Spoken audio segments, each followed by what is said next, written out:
So, collector's editions, they can be pretty cool. But what about when they suck? Hi, I'm Luke. And I'm Jake. Welcome to Pixel Talk.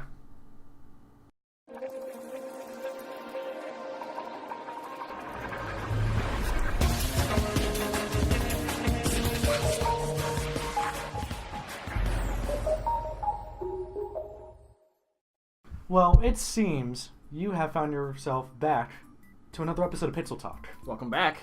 Now, thank you so much for tuning in every week Totally. just to hear us, talk. And we want you guys to get in on the discussion. Yeah, totally. Like, I know we usually happen to have, like, this back and forth monologue, but I don't want you guys to forget you're part of it, too. So if you have something to say it, and we'll totally acknowledge it. And maybe if it's, like, good for the discussion, we'll even bring it up in the next episode. So, yeah. All right, and we would love to hear about what you guys have to say about this week, because this doozy. week we're going to be talking about collector's editions. Oh, yeah. They can be pretty cool. Mm-hmm. They can be pretty cool. Spending that little bit of extra money for something you're very, very excited for, getting all those extra features. Like, for example, me, I got the Ultimate Collector's Edition of Final Fantasy 15 coming. That was like $270, and my wallet may have taken some hits. But not everyone can be so lucky. Yeah, we'll save the cool ones for another day, but for right Yeah. now, we're going to be digging deep. We're going balls deep into the worst of the worst collector's editions. They could Pretty be bad. They could be underwhelming ones, poorly executed ones, and ones that are just really like, what were they thinking? Like, why? Why did this even need a collector's edition? So, do you want to get us started today? Indeed, I will. All right, the first collector's edition we're going to be talking about today is the one for Fear 3. Mm-hmm. Fear, the very long-standing shooter survival horror game. Yeah. So this is the one for Fear 3. I'll bring it up on screen. Yeah, we'll have a picture on the screen so you can take a look at this. So it includes a very nice steel bookcase. Mm-hmm. It has an exclusive in-game weapon, a comic, and it has a figure.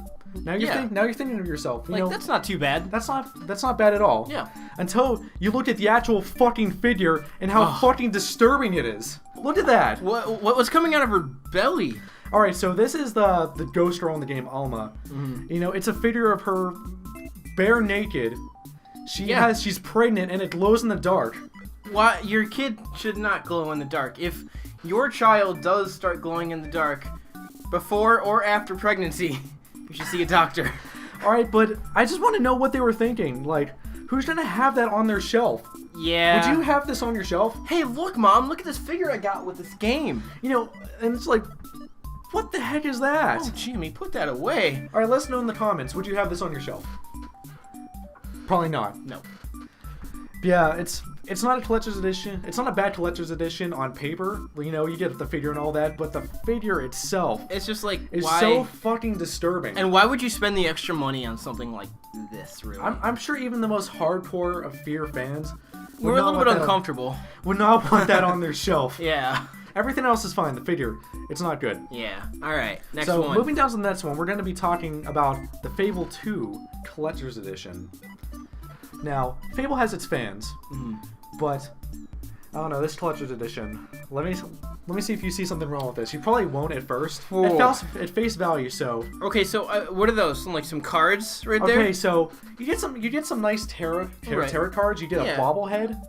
You get a making of DVD. First off, I want to say that bobbleheads are dumb. Okay. I don't like bobbleheads. Sorry. Okay.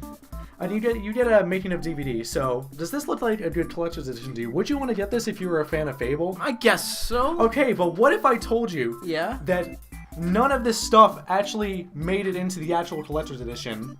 The tarot cards, the bobblehead, the steel bookcase. So what was the collector's edition? The collector's edition ended up being just the DVD. The DVD is the only thing that made it into the collector's edition because of manufacturing problems. So what did they? That's what they said. Like, oh, we couldn't get the rest of it. Yeah, so it just ended up being the game and the DVD. That's awful. That sucks. Yeah, because those tarot cards, if you looked at them, they're really cool. Yeah, they look awesome on paper. Funny thing you say on paper. In an effort to apologize for the underwhelming collector's edition, Yeah. Lionhead printed out. They gave away this printout of a PDF of the tarot cards. Oh my gosh. Like, we're sorry, here's a PDF of the tarot cards. So you can print them out yourself. it's just a big slap in the face to everyone who was excited about this game, and the game itself was underwhelming in and of itself. So it's actually a perfect metaphor Of disappointment. Yeah. It's not fun. It's No. not fun. Yeah. So now well. let's go down to the next one. We got another really bad This is a one. bit more of a recent title. So Resident Evil 6. So off the bat, it already gets dot points for being a collector's edition for Resident Evil 6. Yeah. Shots fired. So this is the ultimate collector's edition for Resident Evil 6. I don't think it was released in America, but still. So it comes with 4 phone cases, one for Leon, one for Chris, one for Jake, and one other mystery one. And it comes with a replica of Leon's jacket. Yeah, I see that. That's a pretty nice one, right? It looks okay. It's $1,300. It doesn't look okay. What is that made with? Like the skin of your grandmother? I don't know. Okay, I don't care what you say. No Jacket. jacket, no game is worth $1,300. If I'm paying $1,300 for a Resident Evil Collector's Edition, I better have Ada Wong blowing me under the table while I'm playing it, while wearing this jacket, while it's gold plated. And then it still wouldn't be worth it. Okay, so you may think, oh, it's a limited edition jacket. They only made 500 of these. Okay, you can get replicas of this jacket. I actually looked it up online. You can get replicas of this jacket for $130. It's literally something people make for cosplay. Yeah, exactly. Jesus freaking Christ. Anyway, I think that's a pretty bad offender right there. That's crazy. So just from a price point standing, and Yeah. I bet even the jacket was just this Like very this- cheap pleather. Yeah, So, and it's not imagine- even legit. Can you imagine if you got the wrong size? Oh man, I wouldn't be surprised if that jacket was probably just like a one-size-fits-all kind And of it's deal. just a regular leather jacket. Yeah, it There's doesn't even nothing look that different about that except it has extra 2 pockets and Also, patches on the side. Can I say how bad that picture is? They made it look wrinkly as all hell. They didn't even press it. No, they didn't. It looks awful. Anyway, sorry, Leon. I mean, you're cool. Leon, you're pretty cool, In but fact, his Resident Evil 4 code was better. I way want that better. one. Yeah, the bomber jacket, that was cool. Alright, so now we're going to switch over, and Jake has some collector's editions to show us. Oh boy, do I. So the first one we're going to talk about is Ninja Gaiden Sigma. It's a game that came out on the PlayStation 3. And, I haven't really played the game. I've seen some videos of it, but the collector's edition was touted to have this extra DVD with a bunch of, behind-the-scenes features of how they made the game and stuff like that.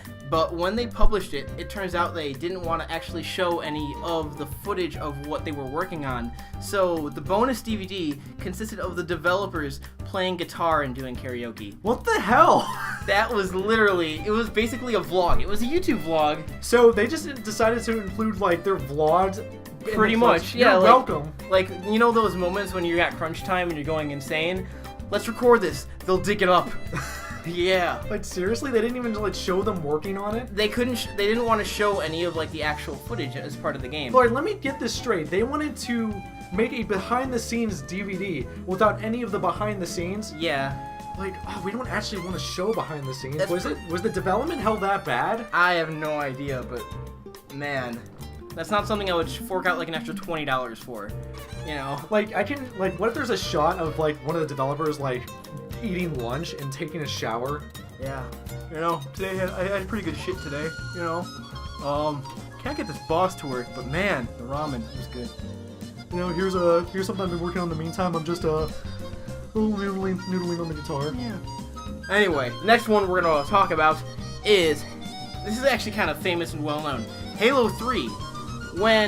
Now, I should differentiate, there are 2 collector's editions. There's the Helmet Edition, which was kind of cool. Yeah, the Legendary Edition. Yeah. Even with that, The big helmet, yeah. With, the dog-sized Master Chief helmet. Yeah. You can only fit on your cat. But still, it was a little cool, but alright, the deluxe edition one here was packaged so poorly that almost every copy that people got of the deluxe edition, the way that it was packaged had scratched the disc of the game. Oh yeah, I remember this controversy, and yeah, and so it took Microsoft weeks to send people back actual legit working copies of the disc. And, you know, at that point, if that was me, I would have just bought the game again and suffered. But, And you that imagine sucks. you spend a bunch of money on this limited edition, and if you remember, Halo 3 was a big deal when it came out. It was like massive. You know, it was the front runner for the Xbox 360. Mm-hmm. They were gonna finish the fight. They went out. They got this edition. They couldn't play it. Yeah, that's so disappointing. Like, I mean, I'm not a fan of Halo personally. I think it's like it's all right. It's just not something I would play. But if that had happened to me with any game that I cared about, like if that happens with 15, I'm gonna be furious. Like if I get the disc and it's scratched, thank God we live in a digital era these days, so I can just download it. I mean, you're actually Blu-ray discs actually Yeah. are very scratch resistant. Are they? Okay, Yeah. that's good to know. But you know, Xbox 360 had to go and live with DVDs for an extra century. So I mean, I'm not being salty. I'm just saying. So the next one we're gonna talk about is kind of interesting from our perspective because we actually know we know some of the developers who worked on this game. We do. There's studios in Chicago. Their studios in Chicago. One of my professors in school had some part to play in this development. Tony Hawk Ride. Oh my God. It was not like the most received Tony Hawk game, I'd say, but the like the collector's opposite. edition. This is a personal one for me. I actually Yeah. really like the Tony Hawk games back in the day. Yeah, but this one, the collector's edition for this one, all it changed was they changed the color of the skateboard. That's it. That's the collector's edition. That was the collector's edition. They just changed the color of the board They changed the color of the board instead of to it have being a hawk on it. instead of it being black and sleek. They made it like this blood red color and put that bird on it and called it done. There's nothing else in there. We're good. Yeah, we're good. That's That's all the we need to collector's do. edition. Charge more money for it, but it probably costs the same amount to print. Oh boy, that's. That really sucks. So, hopefully you never have to play Tony Hawk Ride. Hopefully you didn't buy that edition. If you did, you wasted a lot of money. Like it's an offense enough that it's just Tony Hawk Ride, but The For fact it, that the they didn't even collector's try. edition it had zero effort. Like it was an afterthought. Oh, let's just change the color of the board.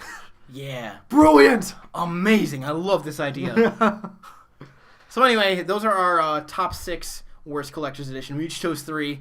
And we'd like to hear Like- if there's any collector's edition that we didn't get around to talking. Tell us below. Yeah, you know, totally. And even if there's some collector's editions you really liked, we'll eventually do an episode of the best collector's edition. Oh yeah, So we got that one planned if too. you tell us your favorites, we actually might talk about them. Yeah, totally. You know, get in on the conversation. We are having a conversation. We definitely read every single comment that we get, and it makes our day when you do comment. And like we get really happy, and we like, you know, I'll be at work and I'll text Luke, and it'll just be a great time. You know, it's a lot of fun. It's a grand old time. It's a double experience And you can double your experience as well. by liking, commenting, and subscribing. Yes, and you can check out our Twitters right here and right here, like in the video. Yeah, Blah. there you go. Yeah, you'll see it. That's in the my video. that's not an effect. I'm actually materializing Oh, our Twitter handles right here by doing this motion. yeah. I mean, it's magic. That's how it is. I can see it in front of me. Yeah, so thank you for watching again, and we will see you guys in the next Pixel Talk. Take care.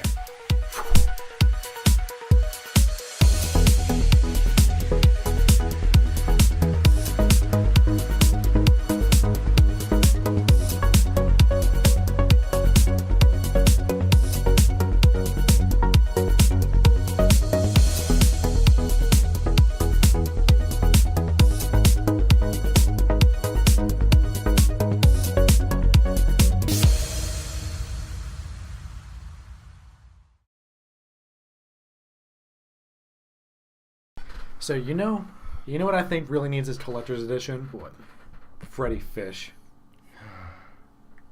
Yeah. Can you imagine the collector's edition for Freddy Fish? Imagine like a giant rubber Freddy, just ready to wiggle. You know, I want a collector's edition of Freddy Fish with the making of documentary. And Luther. Yes, the art book. The art book. And we're gonna need like, you know, a pristine steelbook cover for each game. Totally.